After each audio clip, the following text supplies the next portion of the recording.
الله ولا صلاة بقى صلاة منتبه لا إله إلا الله سير برهاي ولا الكجارسي بالنصر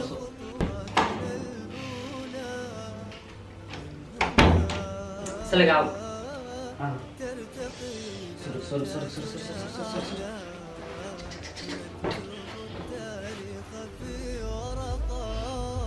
الله أكبر نبتغي سبل النجاة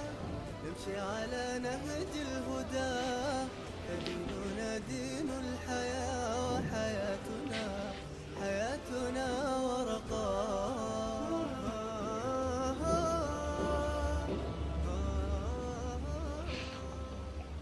وراك يا علي هابرو صلاة ماشي ugu muhiimsan waa sujuuda sax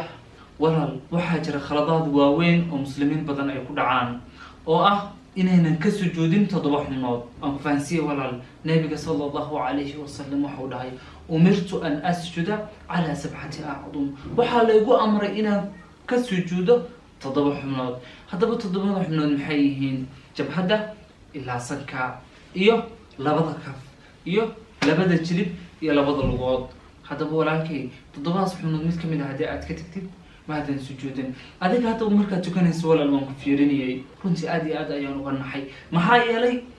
lugaha kamaada sujuudin ma lugaha cirkayba u taagnaayeenba walaal haddaba adiga toddoba xubnood kamaadan sujuudin salaadaadana markaas waxay noqonaysaa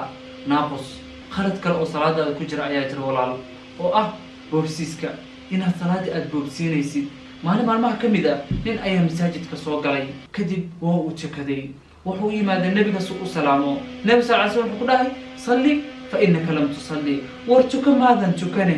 waxa salaadiis ka khaldana waa boobsiiska haddaba walaal yani salaada waxa la rabaa yani igartir saaman inaad tukato ma aha waxa la rabaa yani inaad qalbiga ka tukato inuu qalbigaaga soo jeedo laakiin inaad cirka fiirinayso bismillahir rahmanir rahim waxaad akhrinayso wax kale baad is ogeyn انت ارجعوا اتكتي خرج كل صلاه كجر وحيا ولا موضوع السجود انها تفيرسيد وانها تفيرسيد ماشي اتكون سجوديسيد ما اهان يعني ان ارك اسك فيرسيد ولا هو خرب